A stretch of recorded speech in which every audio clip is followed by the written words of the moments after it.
Jadi karena seakan-akan belum melakukan. Indonesia itu dulu kedatangan Islam itu tidak pernah dipertentangkan antara Islam dan negara, sehingga diskusi itu sudah salah karena para wali itu tidak pernah mempertentangkan Islam dan keindonesiaan atau kebinekaan. Satu, bahwa para wali itu misinya dakwah, di mana-mana dakwah itu pasti ketemu yang berbeda, mulai beda agama, beda pilihan madhab, beda tradisi, beda kultur. Jadi itu tidak perlu dipertentangkan, tapi malah itu jadi lahan dakwah. Sehingga kita ini kalau diminta diskusi hubungan negara dan agama malah bingung, memangnya kenapa?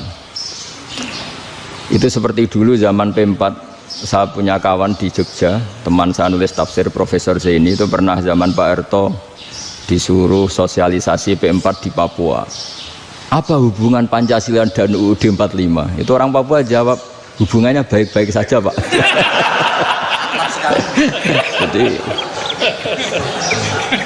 yang unik itu ketika disuruh baca Pancasila, 1 Pancasila, 2 ketuhanan yang Maha Esa. Nah, akhirnya 6 kan? Kenapa Pancasila jadi 6?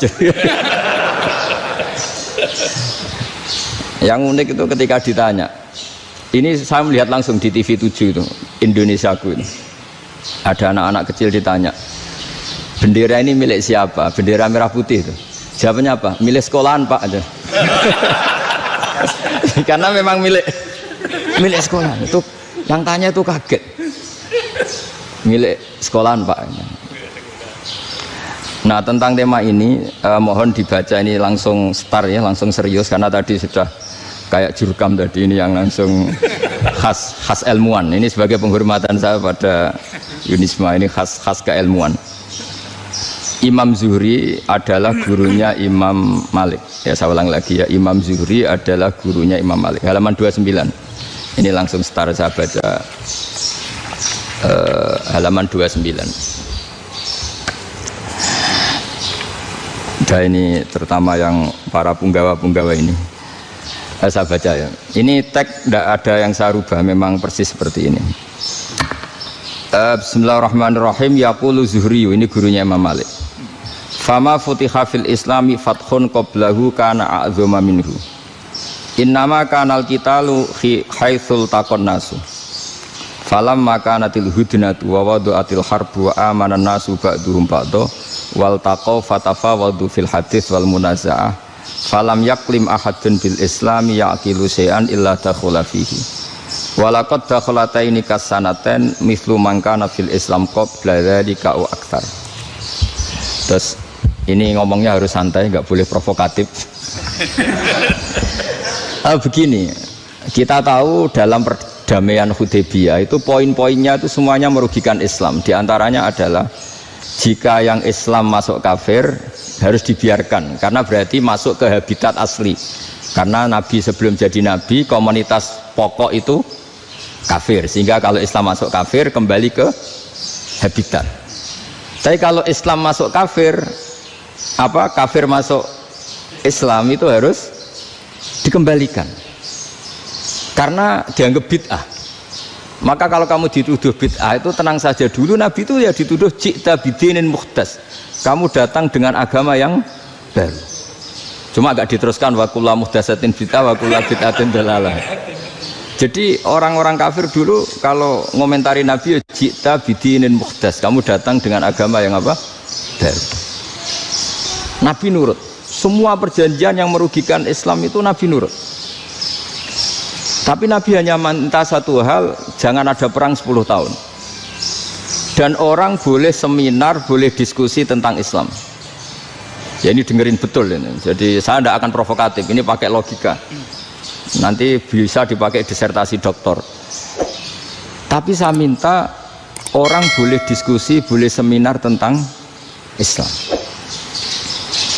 Akhirnya saat itu juga ada orang yang masuk Islam.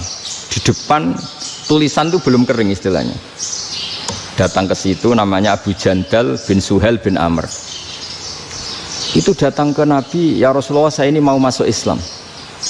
Kata orang-orang kafir, ini pertama Muhammad, kamu komitmen enggak sama perjanjian? Kalau kamu komitmen harus kamu kembalikan. Nabi bilang, Ya Aba Jandal, kamu kembali ke mereka, ke habitat mereka, yaitu menjadi kafir, di komunitas kafir maksudnya. Akhirnya nangis. Umar, Sayyidina Umar itu mendekati Abu Jandal, kemudian memberi isyarat supaya ngambil pedangnya. Jadi isyaratnya wong ini baca ora wis. Maksudnya orang-orang kafir. Tapi Abu Jandal nggak mau. Singkat cerita akhirnya kembali ke komunitas kafir. Tapi yang dikatakan Imam Zuhri cara analisis ini nggak bisa pakai provokatif, harus pakai analisis. Innama kanal kitalu haitsul takon nasu. Yang namanya perang itu menjadikan orang tidak berpikir jernih. Ini poin yang diambil oleh Rasulullah. Kalau dibahasakan Nabi curi kesempatan, masuk Nabi dikatakan mencuri, meskipun itu hanya bahasa ya. Enggak mungkin lah kita bahasakan seperti itu. Saya ulang lagi ya. Kenapa ada perang berkesinambungan sampai tahun ke-8 Hijriah? Mulai tahun kedua ada perang Badar sampai tahun 8 Hijriah itu perang terus. Nabi sama orang kafir perang terus. Akibatnya apa Pak Profesor? Namanya perang itu ya nggak kau bermikir. Pokoknya agar ketemu Islam perang, Islam ketemu kafir perang, nggak kau bermikir. Padahal Islam itu bisa diterima oleh akal sehat, harus lewat diskusi, lewat pengamatan, lewat pemikiran, lewat pengendapan berpikir.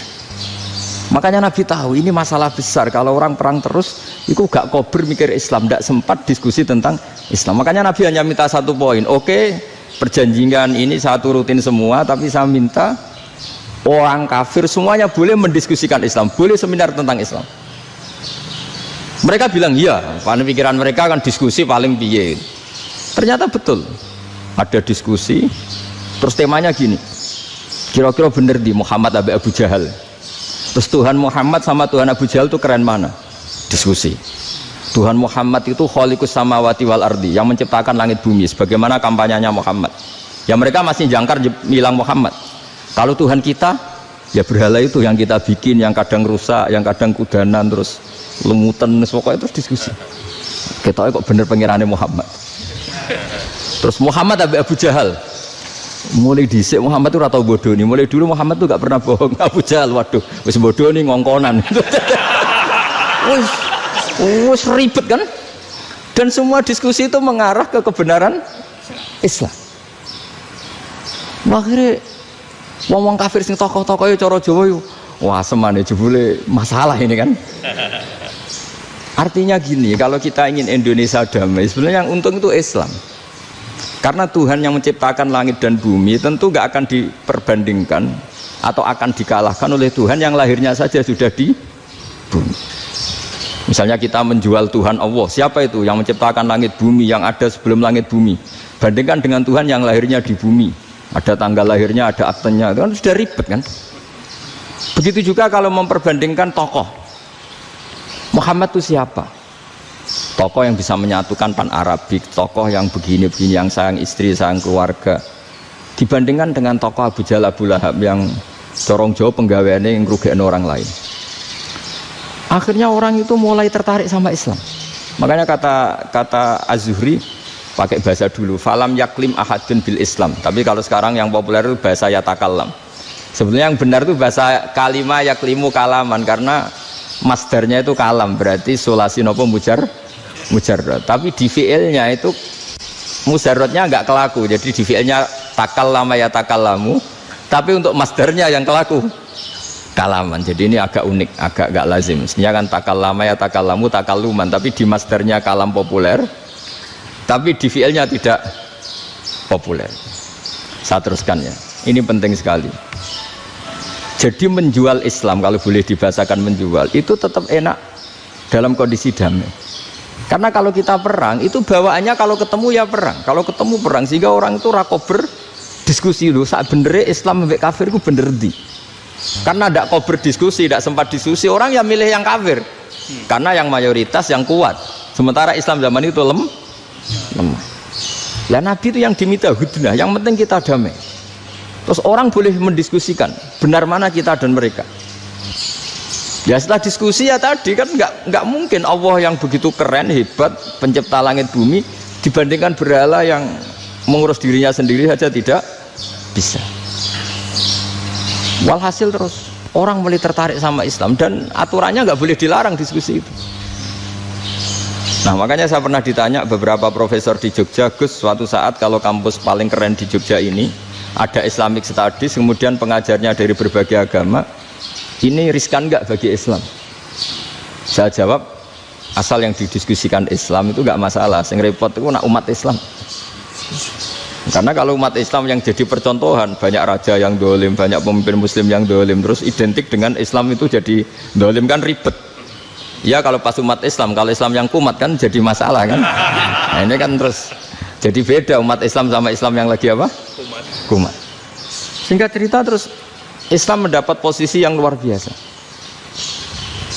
Nah makanya di sini diistilahkan falam makanatil hudnah, ketika ada perdamaian wa amanan nasu ba'dum ba'do, orang merasa aman, itu fatafawadu fil hadis wal munazaah, mereka berdebat. Munazaah itu berdebat, keren mana konsep Muhammad dengan konsep Abu Jahal, keren mana konsep Tuhannya Muhammad dengan Tuhan kita, terus diskusi. Dan mereka akhirnya ikrar, wah yang benar ya Muhammad lah, di mana-mana Tuhan tuh ya sebelum langit dan bumi, di mana-mana Tuhan ya punya reputasi menciptakan, masa Tuhan reputasinya diciptakan kayak berhala dan sebagainya.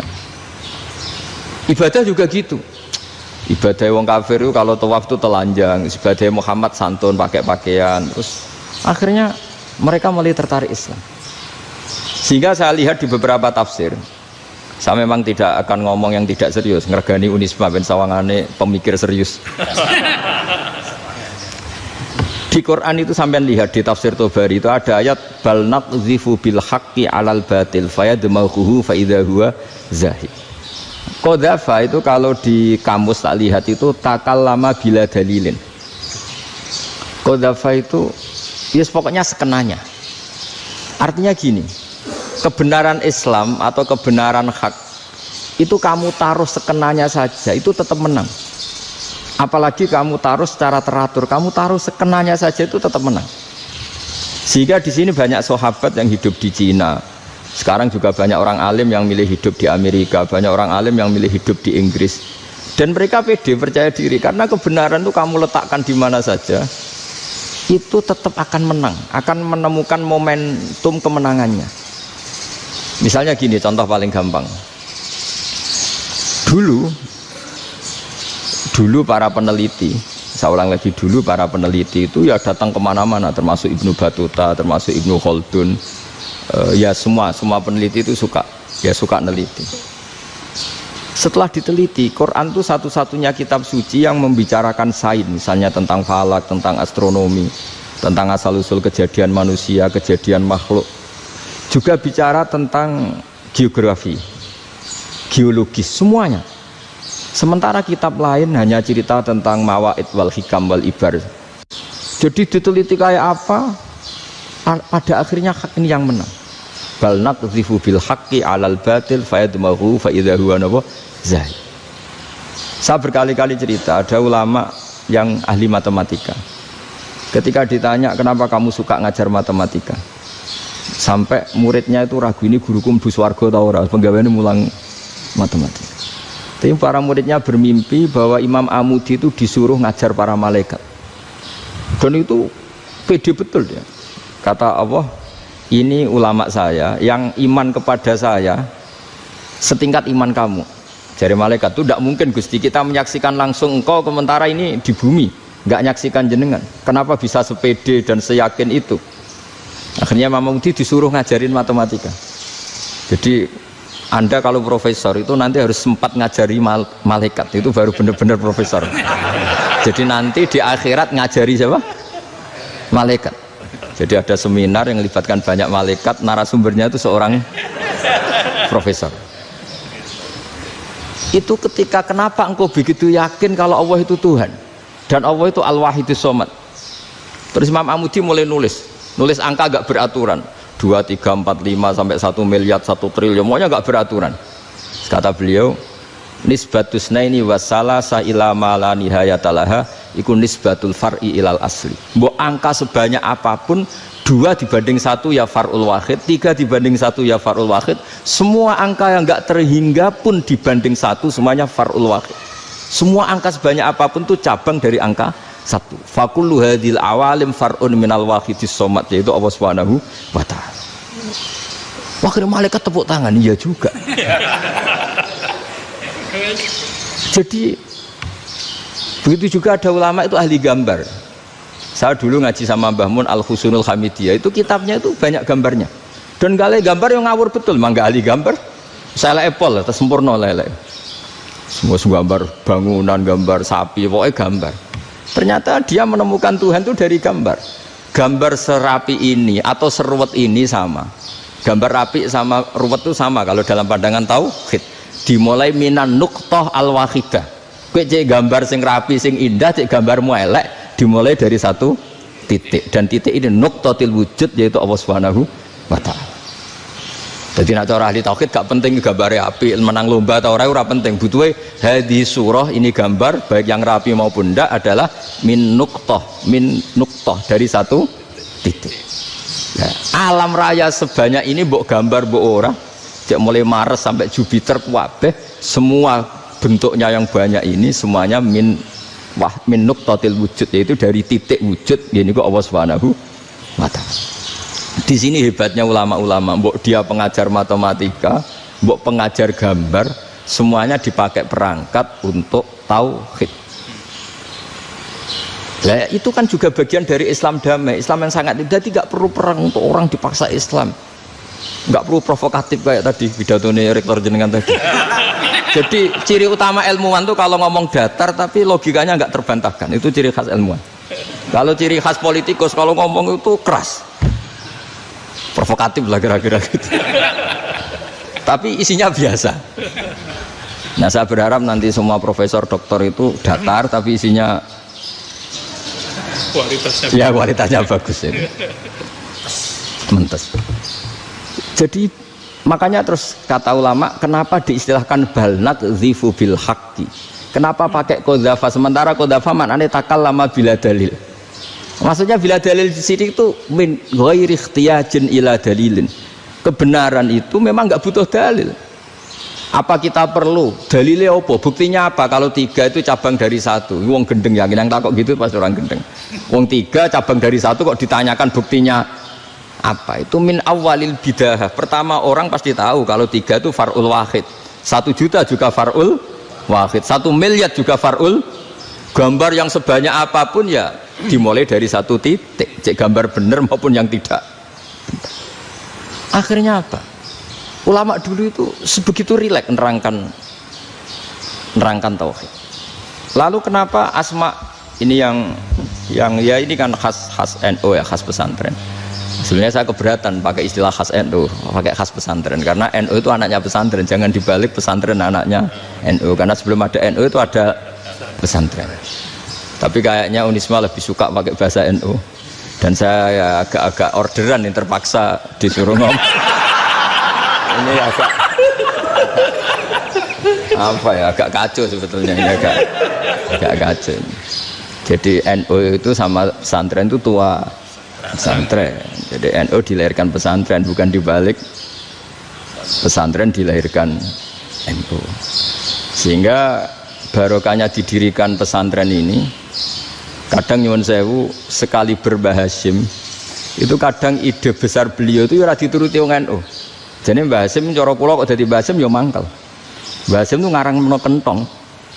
Nggih ngaramno beduk, tapi wong NU nganggo kentong. Beduk. Dan uniknya Mbah Hasyim enggak tersinggung. Karena ciri khas pesantren itu membolehkan perbedaan apa? Pendapat. Itu masyhur khilafnya Mbah Hasyim sama Mbah Fakih Mas Gumambang itu sampai dikitabkan. Saling ngeritik, saling macam-macam lah. Jadi cara berpikir Mbah Hasyim ketika Nabi rembukan, ini gimana ya cara menentukan waktu sholat ya? Ya pakai kentong ya Rasulullah, zakalin nasoro itu untuk orang Nasrani.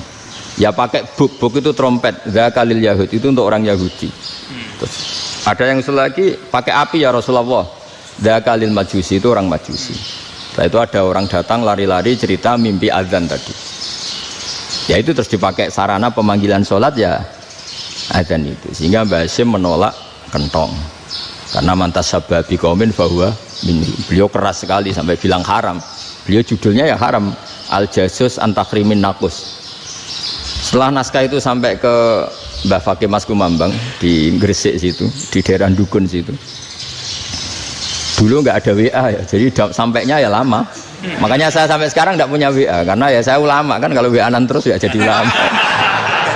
Nggak jadi ulama, main WA-an terus itu. Nah itu termasuk rektor nggak kau bermikir itu mesti kebanyakan WA. Karena kan otaknya didikte oleh sesuatu yang masuk, sesuatu yang dilihat itu kan pasti mendikte kita.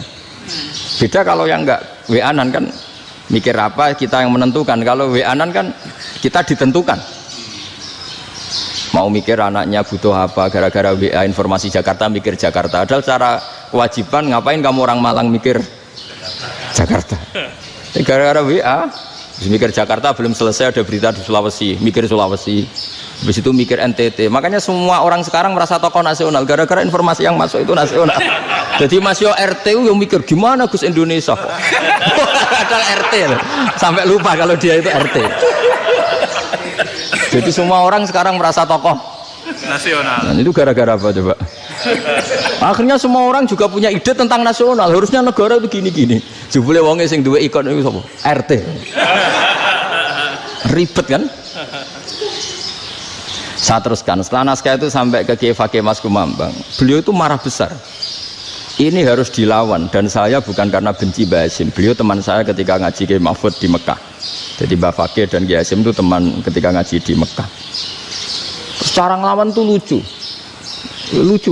gak ilmiah, tapi gak ilmiah wong alim tetap ilmiah. Di mana-mana serupa itu tidak sama. Ya kalau mungkin zaman Nabi di Madinah itu, zaman itu kentong itu identik dengan milik Nasrani. Di Indonesia beda. Pos kampling ya kentong, kebakaran ya kentong, wae sarapan orang di LP ya pakai kentong. Jadi tidak ada jaminan kalau kentongan itu identik dengan Nasrani. Lalu haramnya di mana? Yang di mana-mana tasabuh itu identik. Ini tidak identik. Mulai masalah kan? Mulai masalah. Jadi beliau gaya judul Hazruus. Hazruus itu kepala bergeleng-geleng. Sekarangan kok ngene, jadi sekarangan kok provokatif gitu, gitu. Nah, dan itu Mbah Hasyim ya hormat Mbah Fakih hormat Mbah Hasyim. Saya sendiri secara pribadi itu lebih suka pendapat Mbah Hasyim sebetulnya. Karena bagi saya sholat itu sakral, ya sudahlah kalau sakral ya dipanggil dengan sesuatu yang sakral yaitu kalimat thayyibah azan. Tapi saya tidak akan bilang kalau kentongan itu haram. Karena kalau haram alasannya mirip orang Nasrani. Sementara pos kampling ya pakai kentong, ada banjir ya kentong, ada kebakaran ya kentong. Jadi tidak identik untuk misa atau untuk sholat ala Nasrani. Tapi itu dulu ya rileks saja. Dua beliau itu ya saling menghormati, padahal saling kritik. Dan dulu ulama yang beda madhab itu ya saling menghormati. Imam Syafi'i itu kalau sholat di kawasan Masjid Abi Hanifah ya tidak kunut. Ketika ditanya kenapa kamu tidak kunut, sementara engkau berpendapat kunut itu sunat, ikroman di hadal madhab, saya sangat menghormati madhab. Imam Ahmad bin Hanbal itu berpendapat kalau orang pakai bekam, pakai iftisot atau hijamah itu batal sholatnya. Sementara Imam Syafi'i mengatakan tidak batal apa sholatnya atau wudunya tidak batal. Tapi Imam Ahmad itu ditanya, apa kamu makmum Syafi'i? Bagaimana mungkin saya tidak makmum sama wali kutub seperti Imam Syafi'i? Padahal menurut keyakinan Imam Ahmad ini sholatnya batal. Ini habis ikhtijam udah wudu. Tapi tetap saja beliau. Karena perbedaan pendapat di furu' itu lazim. Ya orang boleh berdebat lah. Ketika Unisma datangkan saya, itu saking senengnya kiai, apa saking sombongnya sampai ngatur kiai, kan nggak pernah bisa diperdebatkan. Itu kan orang boleh debat kan? Itu saking angkuhnya apa saking senengnya kan nggak jelas kan? Kan dan orang boleh setuju pendapat saya, yaitu ngatur kiai itu haram. Setuju juga Pak Rektor, ekspresi mahabbah itu ya macam-macam. Dulu sahabat ya gitu, sahabat itu ada yang nggak kenal wajahnya Nabi sama sekali sampai akhir hayatnya. Ketika ditanya, lo kamu itu sahabat kok nggak tahu wajahnya Nabi? Saya tidak pernah berani memandang Nabi karena ijlalan Nabi, terlalu menghormati saya sehingga tidak berani memandang wajahnya. Ada sahabat yang penggawaannya dulu wajah Nabi sampai bisa nyifati. Alfiu faminun yul hajib sampai bisa nyifati detail karena delok wajah Nabi itu ibadah. Ada seorang wali ditanya, kalau kamu di surga ingin nggak melihat Allah? Enggak. Loh, tapi semua orang ingin melihat Allah. Unazzihu dzalikal jamal an-nadhari misli ben gak elek-elek Allah tak delok terima aku. Wong ra jelas. Berarti kok delok pangeran. Banyak. Jadi justru tapi karena saking takzimnya. Enggak lah, mosok sak aku kok. Makanya saya berkali-kali cerita, menurut kesepakatan ulama, soft awal itu paling baik. Tapi banyak juga wali yang kalau sholat itu di belakang. Koyok paling bener yang gue ngarep gitu. Lu bayangkan misalnya kamu semangat di soft awal di masjid haram, jebule sholatnya salah. Itu dari malaikat, gayanya gue ngarep, jebule raro. Ini di sini-sini wong, jebule bodoh gitu. Gayanya gue ngarep, jebule. Coba orang kalau sowan Mbah Mun, yang berani di depan itu kan ya ketuanya atau jubirnya kan, yang merasa tidak pati pinter-pinter kan mesti di pojokan. Artinya sudut pandang seperti itu ya sah saja, apa? Sah saja. Makanya banyak sahabat yang jarang sowan Nabi, alasannya takut ganggu Nabi. Banyak yang sering sowan Nabi, alasannya seneng Nabi. Yang sowan ya seneng Nabi, yang nggak sowan alasannya seneng. Loh, Nabi itu tokoh, punya keluarga, punya anak. Kalau saya sering sowan berarti sering ganggu. Yang sering sowan dia alasan ini khazanah kita harus istifadah. Jadi zaman dulu dia biasa dua sahabat, yang satu milih mahabbah itu milih sering sowan, yang satu juga mahabbah milih tidak sering. Karena pertanyaannya bisa dibalik kan, sering sowan apa sering ganggu coba. Nabi Abedar, assalamualaikum. Nabi nimang cucunya, assalamualaikum. Ayo bener yang sowan apa bener yang enggak kalau seperti itu. Akhirnya terus diatur sedemikian rupa oleh Quran. Walau annahum sabaru hatta takhruja ilaihim lakana khairal lahum. Jadi sahabat kalau mau sowan Nabi ya nunggu di Sufah. Kalau Nabi keluar berarti milik publik. Sekali masuk ke dalam tidak ada sahabat yang berani sowan. Itu la tadkhulu buyutan Nabi illa ayyudzana lakum. Kalau soal sampai masuk dalam harus nunggu dipanggil. Karena sekali Nabi masuk dalam itu milik privat keluarga, milik istrinya, milik cucunya, milik keluarganya. Dan Nabi sekali keluar ke ruang itu berarti milik publik. Itu terus jalan tengah. Karena kalau langsung masuk, bayangkan saya itu sering menyaksikan Mbah Mun habis ngaji 2,5 jam ngaji Jalalain, baru masuk assalamualaikum, padahal yai mungkin mau ke kamar mandi, mau ini itu. Jadi dulu itu Quran sangat modern, sebelum ada dokter ngatur tamu, rektor ngatur tamu itu Islam sudah modern. Dia kan gak fair kan, misalnya saya ke Unisma harus janjian pakai ini, terus kalau misalnya kesini selonang-selonang kan lucu kan, mentang-mentang kiai terus juga sowan-sowanan selonang-selonang. Padahal kalau kita mau ke mereka pakai protokol, sering gak fair dunia ini. Tapi karena aku kiai oleh gelo ya sudah. Akhirnya saya memutuskan gak gampang kemana-mana karena itu. Saya sering didatangi ajudannya menteri, Gus mau ada tamu dari Jakarta tanggal ini, mesti saya dengan mereka milih tanggal yang mereka kosong. Kok gak mikir apa saya pas itu kosong? Tak jawab enggak lah, sebelum diatur bahasanya dan tawaduknya gitu. Akhirnya dibalik, datang lagi, Gus jam jenengan kosong apa kita menyesuaikan. Lah itu lagi di akhlak kata saya. Itu baru punya akhlak katanya. Bukan masalah ini, bukan masalah gengsi ya. Saya sendiri itu dolan ke alumni itu jarang, karena ya takut. Kiai kan yang nganggur, jam 9 nganggur, jam 10 nganggur. Bisa saja alumni itu kerja di pabrik, bisa saja yang latihan ekonomi di pasar. Jika kalau saya datang jam 9, iki kiai sing nilai santri ini, apa kiai sing ganggu santri? Nah karena orang ini melakukan rutin, gak kok berpikir, pokoknya ini jenenge silaturahim. Mau nyerah kok berpikir, padahal kalau diangen-angen, ini kiai yang nilai santri ini, apa kiai yang ganggu santri ini karena datang di jam kerja. Nah, bayangkan kalau kebenaran dulu itu dikawal oleh satu peradaban perang. Jadi Nabi sesuai diangen-angen Nabi. Perang Badar menang Nabi, perang Uhud menang wong kafir, perang ini gonta-ganti. Apapun itu yang penting satu kesimpulannya, cara Rasulullah kesimpulannya satu. Orang tidak kober mikir kebenaran secara mengendapkan pikiran dengan pikiran jernih. Maka hebatnya Nabi ketika perjanjian, pokoknya saya minta nggak ada perang. Dan orang boleh mendiskusikan Islam. Itu luar biasa idenya Nabi. Karena bawaan perang itu wong kan nggak kok bermikir. Ibarat seorang misalnya seneng satu perempuan, ketemu rivalnya langsung perang kan gak mikir.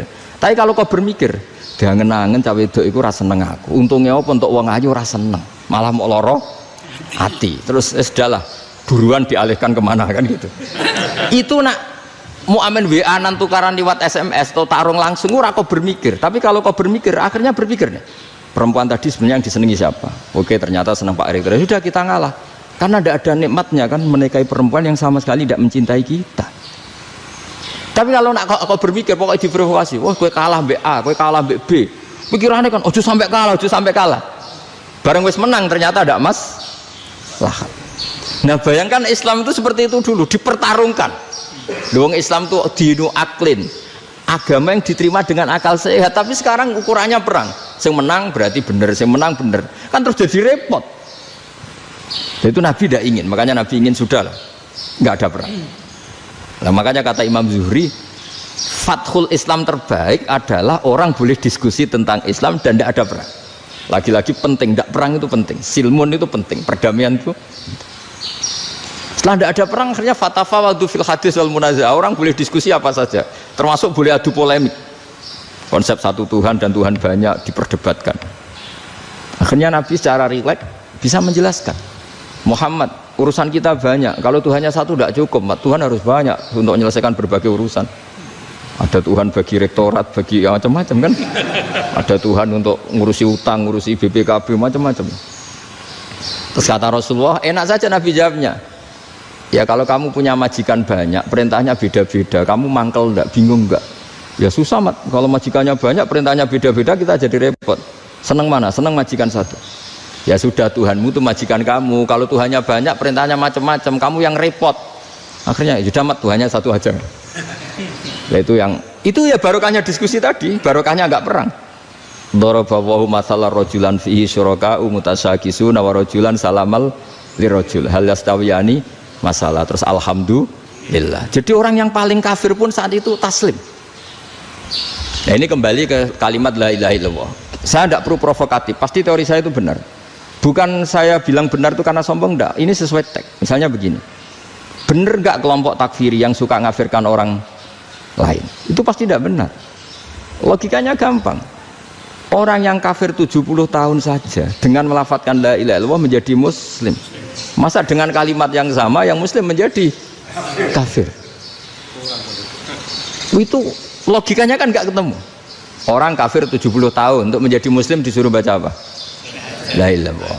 Tapi gara-gara baca la ilaha illallah nyekel patok jadi kafir. Pertanyaannya, loh ini kalimat apa? Kalimat untuk mengkafirkan apa kalimat untuk mengislamkan? Karena yang kafir dengan kalimat itu menjadi Islam, ternyata yang Islam dengan kalimat itu menjadi kafir. Itu ketemu nggak? Cara logika itu kan nggak ketemu kan? Makanya cara pikirannya Abdul Hasan As-Sadzili, dan saya setuju pikiran itu. Istighfar ini boleh orang Jawa Timur protes karena kadang beda manhaj, tapi jangan protes saya, protes Abdul Hasan As-Sadzili, kualat mesti sampean. Ketua Torekoh napa? Sadziliyah. Cara madzhab Sadzili, dan Anda boleh berbeda madzhab, mencari khasnya wong kampus sing wani beda. Beda kapasitas lah, pokoknya butuhnya beda. Dan ketok pinter, ketok kritis tuh. Cara madzhab Abdul Hasan As-Sadzili itu gini Pak Rektor. Jadi istighfar itu baik, tapi ba'da kamali tauhid, setelah tauhidnya itu benar. Alasan beliau masuk akal. Ketika ada ayat fa'alam annahu la ilaha illallah wastaghfir li dzambik. Bihadil kalimah. Jadi orang boleh istighfar setelah tauhidnya benar. Alasannya Abdul Hasan As-Sadzili begini. Qul lil ladzina kafaru iyantahu yughfar lahum ma qad salaf. Katakan kepada mereka yang kafir, sekali mereka tidak kafir, maka otomatis dosanya masa lalu diampuni. Pertanyaannya, yang bisa menghentikan kekafiran itu kalimat apa? La ilaha illallah. Dengan hanya melafadzkan la ilaha illallah Muhammadur Rasulullah, langsung yughfar lahum ma qad salaf, langsung dosanya diampuni. Berarti yang menjadi pengampun dosa lah, penyebab pengampunan itu apa? La ilaha illallah. Itu bahkan orang kafir belum istighfar. Di ayat itu kan Allah gak mensyaratkan setelah la ilaha illallah istighfar baru diampuni, enggak. Asal la ilaha illallah langsung yughfar lahum ma qad salaf. Saya ulang lagi ya, jelas ya. Jadi kulil ladzina kafaru iyantahu yufar lahum maqad. Nah sekarang iyantahu, mereka berhenti dari kafirnya. Syaratnya pakai apa? La ilaha illallah Muhammadur, itu langsung yufar lahum maqad. Artinya apa? Ghufranullah itu bisa didapat hanya dengan mujarrodut tauhid, yaitu hanya dengan melafadzkan kalimah thayyibah. Dan sahnya istighfar juga berdasar kalimah thayyibah itu. Misalnya gini, orang kafir sebelum Islam melafadzkan astaghfirullah, astaghfirullah, astaghfirullah, kira-kira diterima enggak? Enggak kan? Karena syaratnya istighfar ba'dat tauhid. Nah makanya dalam adab Sadili istighfar itu setelah la ilaha illallah. Karena cara pandang ya seperti itu. Jadi fa'lam annahu la ilaha illallah wastaghfir li dzambi. Jadi dengan kebenaran tauhid saja ini sudah cukup kita insya Allah layak diampuni. Karena innallaha la yaghfiru ayyusyraka bihi wa yaghfiru ma duna dzalika liman yasha. Jadi orang yang tauhidnya benar itu bisa diampuni Allah asal tauhidnya benar. Itu Allah ngendikan liman yasha wa yaghfiru ma duna dzalika liman yasha. Dawe Imam Suyuti walam yakun liman yastaghfir. Jadi orang yang bertauhid secara benar meskipun gak sempat istighfar itu tetap potensi diampuni. Karena bawaan tauhid itu sudah menjadi layak diampuni. Kayak orang kafir sekali ngelafatkan kalimat tauhid mbok gak istighfar langsung diampuni. Nah karena melihat seperti itu terus orang berlomba-lomba memperbanyak jumlah ngelafatkan la ilaha illallah. Jadi kita yang alim, kita semua, saya tidak bilang saya, kita termasuk yang di pinggir-pinggir saya ngaku alim nggak masalah lah soalnya. Kita semua yang alim-alim itu tahu bahwa la ilaha illallah itu super. Sudah bawaannya tauhid, juga punya kelayakan diampuni. Nah kemudian nasib kita agak sial, malah kalimah ini dituduh bid'ah, dituduh khurafat. Mergo Nabi nggak pernah tahlilan, Nabi nggak pernah. Nabi nggak pernah tahlilan, kalau diartikan Nabi ratau maca la ilaha illallah, enak gak kalimah ini. Nah, ini provokatif ini. Jadi ini sudahlah keanehan-keanehan ini kita terima karena ciri utama wali, ciri utama ulama itu wa'udhu fisabili, harus pernah disakiti. Jadi kalau Unisma sakit kalau dituduh apa? Dituduh bid'ah itu berarti belum calon ulama. Calon ulama itu wa'udhu fisabili, harus disakiti. Jadi kalau kamu disalahpahami itu ya harus santai. Provokatif tadi. Iya, termasuk provokatif tadi. Termasuk diatur tadi itu. Jadi kalau cara berpikir kan, karena mereka itu memang kalau kita turutin itu memenya itu terlalu, kadang menghujat kita itu enak ya jadi GNU, ada orang mati datang, kiainya dapat makan, dapat rokok, terus pulang gitu. Jadi apa, terus kita kayak tersangka terus.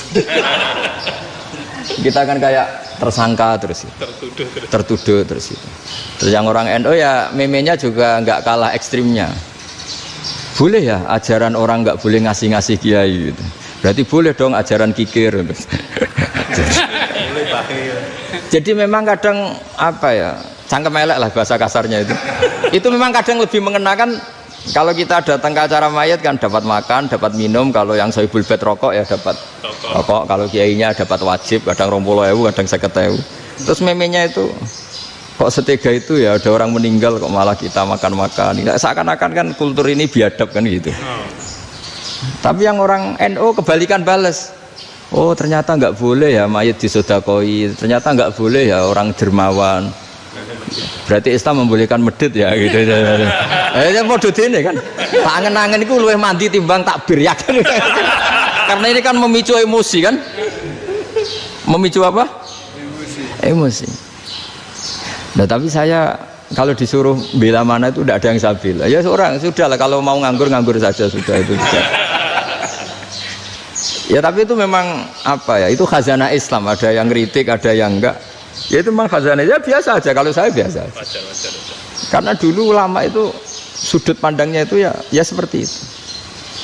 Ada yang ulama suka ibadah itu sholat, ada yang milih apa tidur.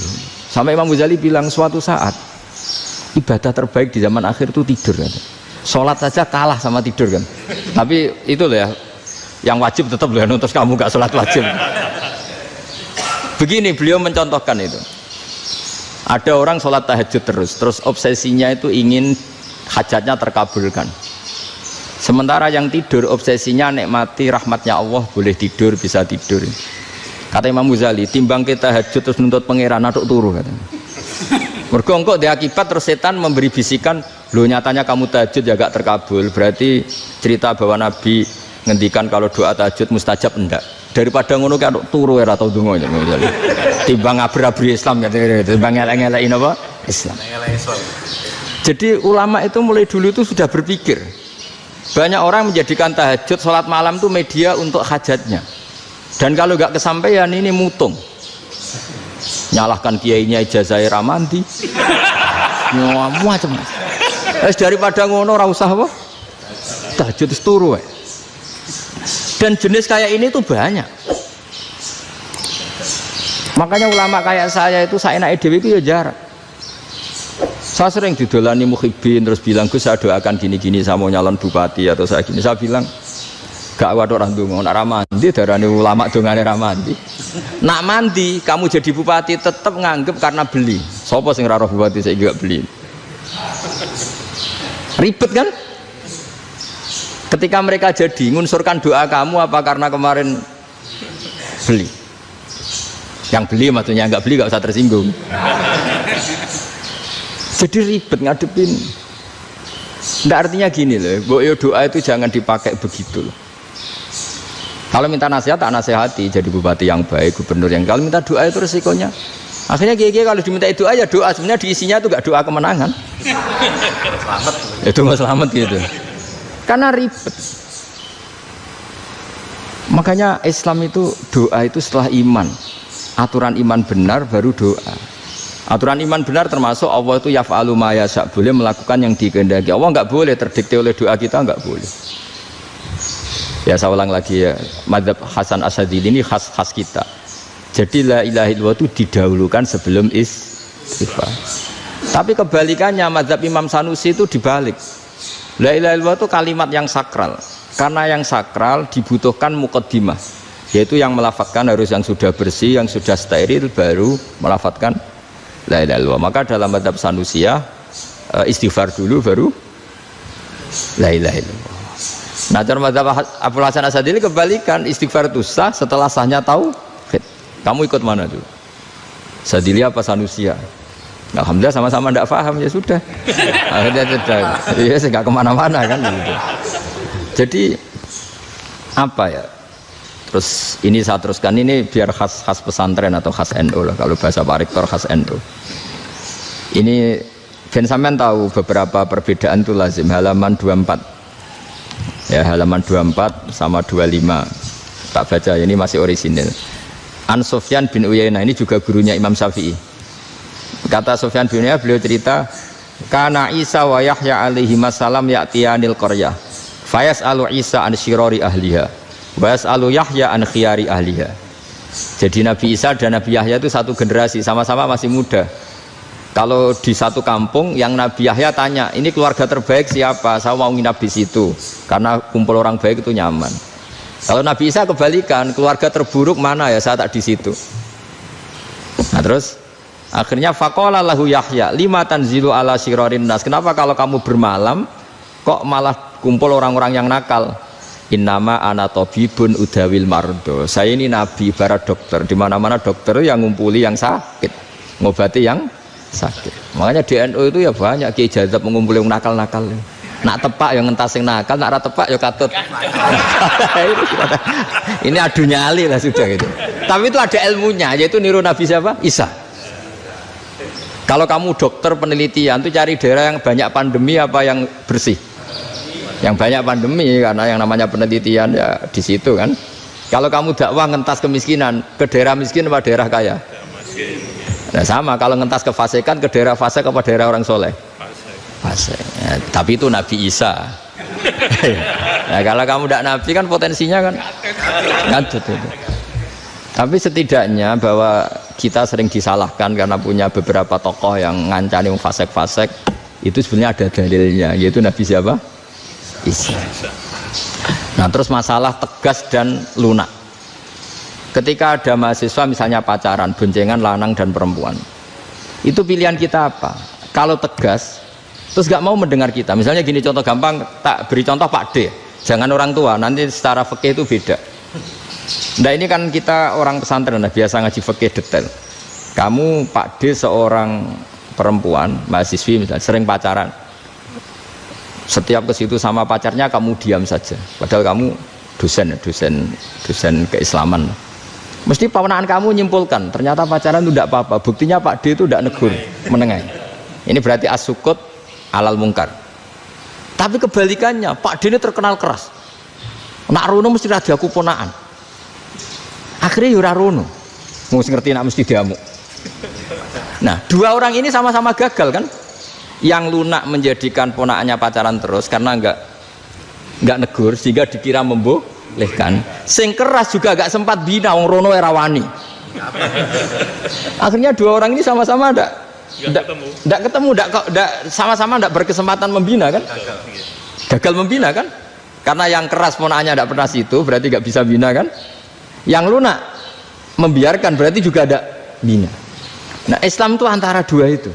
Ya agak terlalu lunak, enggak terlalu keras. Karena kalau terlalu keras, misalnya ada kiai terlalu keras, lu masyarakat mau tanya itu gimana? Lari kan? Lu saya ini punya pengalaman pribadi. Saya ini kan kecelok orang alim.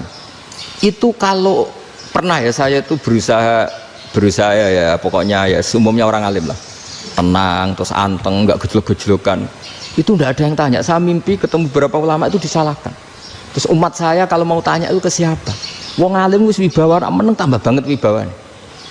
Bala Quran sering gojlok rektor macam-macam. Terus wong wanita kok, saya biasa ke pasar pandangan dicegot orang. Gus, putri saya itu sering keluar darah tapi melebihi batas haid gini-gini. Kalau badhe sowan jenengan, gak usah sowan ning kene mbek ngadeg-ngadegan. Terus tanya, yang haid berapa hari, Gus? Ya supaya rudat ilal adat sebelum dia punya penyakit istihadah itu berapa? 6 hari ya sudah, kembali 6 hari lainnya mustahadah, tetap sholat, tetap normal. Tapi kalau saya wibawa mau pasar gue tasbih seduwilu iku mesti wong salaman njaluk donga yakin tapi baru kayak rada uraan ketemu wong-wong dol pening ndi maaf pening ndi Gus beneran Gus ketemu jenengan kula wingi badhe tuwa kok akhirnya tanya dadi uraanku iku amdan lha nek sampean asli asli uraan karena ada uraan lah tetap tidak wibawa kan. Jadi baru kayak uraan itu ya banyak.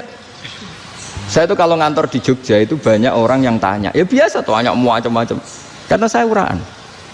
Ke pasar ya orang, bahkan di bis sering ketemu orang. Wah beneran Gus kalau badhe sowan jenengan badhe tanya ini. Ya sudah di sini aja. Jadi semua itu diilmoni. Nabi itu punya sisi yang dua-duanya jalan. Memang beliau luar biasa, dipilih Allah yang luar biasa. Nabi ketika wibawa itu banyak sahabat yang bahkan mengenali wajahnya aja tidak bisa.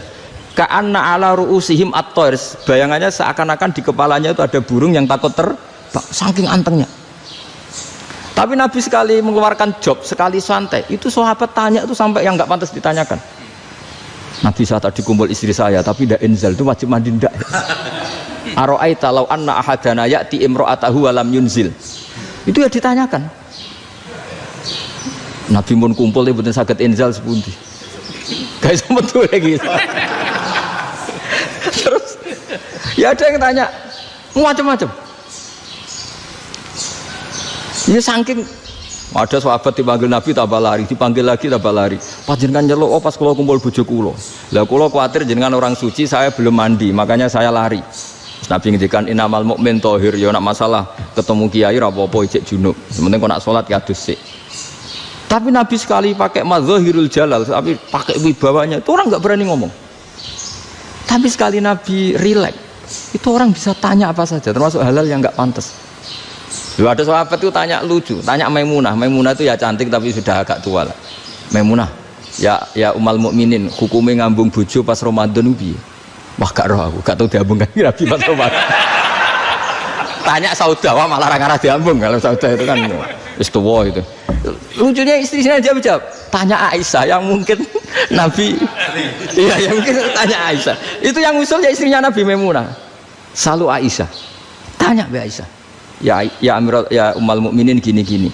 Aisyah yang cantik masih perawan kan. Qabbalani Rasulullah bahwa oh Nabi biasa ngambung-ngambung pas Ramadan dan beliau tetap puasa. Akhirnya fakih ngarang kan wa takbil fi Ramadan wa tublah la tubtilu shauma ngambung ora. Iku ya udah biasa di sini. Ya nasi bojone ayu. Nah ini artinya seasik itu gitu.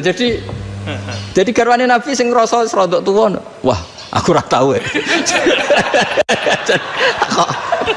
Kok iso ae. Serilek itu dulu itu. Maksudnya orang Islam pertentangan itu. Maksudnya ini balik semua ini bedanya orang pesantren sama orang kampus. Kalau orang kampus mau cerita agama itu rahmatan lil alamin, tapi nyontokno rileke ora iso.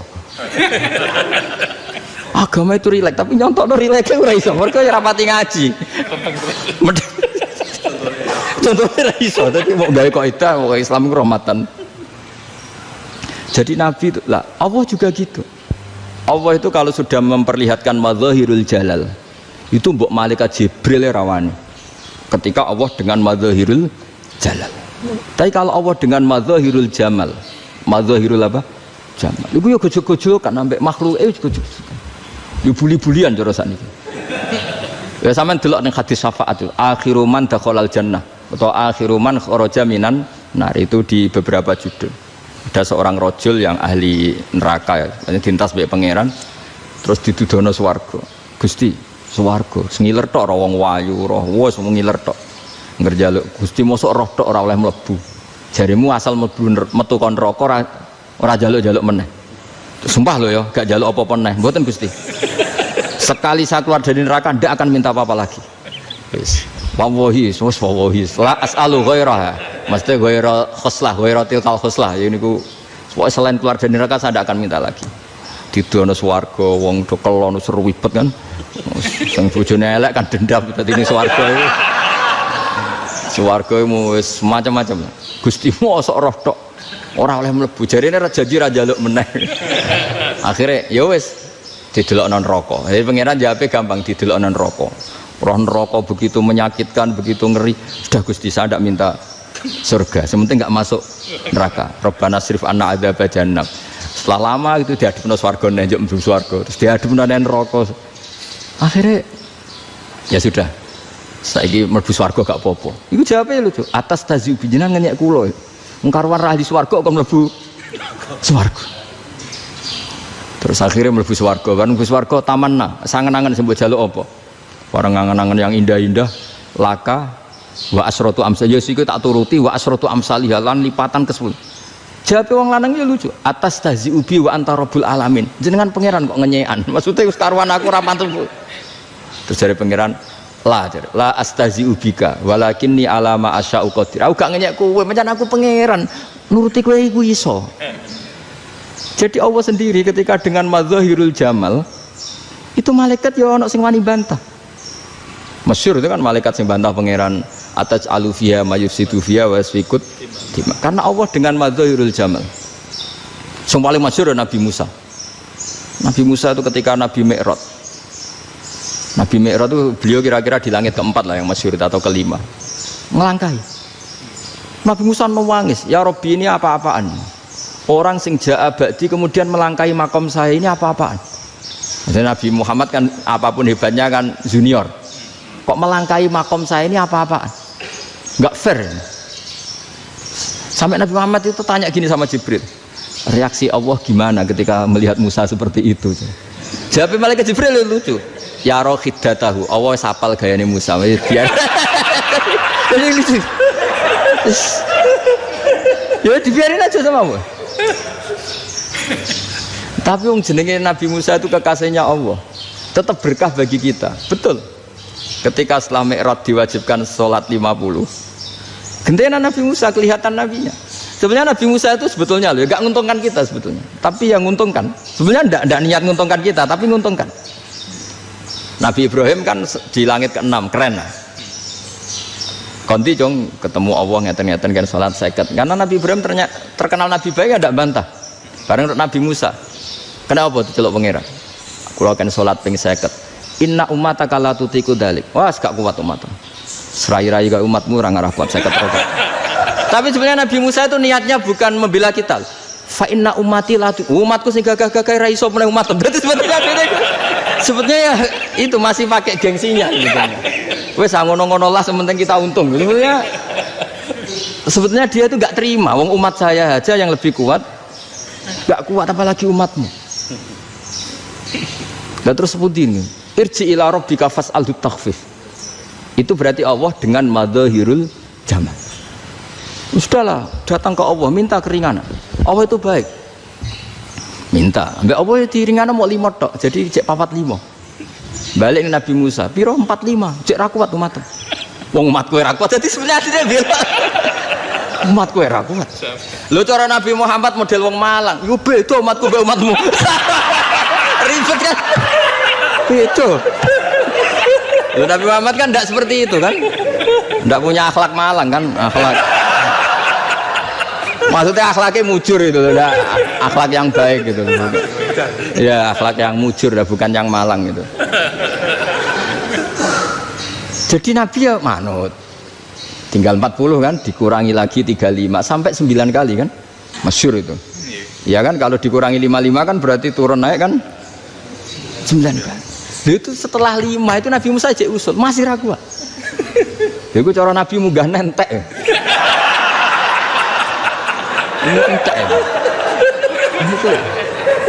Terus iya doa tuntas betul. Bisa bebas. Terus munggah ado-ado laopo.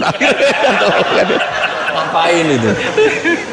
Akhirnya Nabi Muhammad sudah sampun ya kalimah Allah, saya ini malu sama Allah Musa. Sudah 9 kali dan diturutin terus. Jadi Allah kalau dengan madzahirul jamal itu Nabi Musa biasa nego sama Allah. Tapi ketika Allah dengan madzahirul jalal itu Nabi Musa enggak berani. Yaitu di hadisus syafa'ah. Hadisus syafa'ah ketika manusia datang ke Nabi Adam, ya'tuna Adam. Ya Adam anta abul basar ngene isfa'li ana inda rabbik. Kamu saya minta mensafaati kita. Nabi Musa, Nabi Adam inna rabbi qad ghadibal yawma ghadaban lam yaghdab qablahu mislah wa la yaghdab ba'dahu mislah. Ini Allah sedang murka besar dan tidak akan murka seperti ini lagi. Sudah saya tidak berani, nafsi. Nabi Ibrahim enggak, termasuk Nabi Musa ketika di itu ya enggak berani. Karena Allah dengan madzahirul jalal. Itu Nabi Musa enggak berani. Sudah saya sendiri itu pernah salah. Yaitu saya membunuh seseorang yang enggak disuruh oleh Allah membunuh itu. Yang pas jotosi orang Kipti. Akhirnya datang ke Nabi Muhammad. Pas ke Nabi Muhammad Allah dengan madzahirul jamal. Apa dengan madzahirul jamal sampai Kanjeng Nabi ngendikan analah saya akan memintakan syafaat kalian. Terus fa ahmadu rabbi bima hamida allamaniha rabbi. Saya muji Allah dengan pujian-pujian yang orang lain tidak tahu, hanya saya yang diajari, kata Rasulullah. Ya di sini menurut banyak ulama termasuk kitab yang saya baca, kenapa Muhammad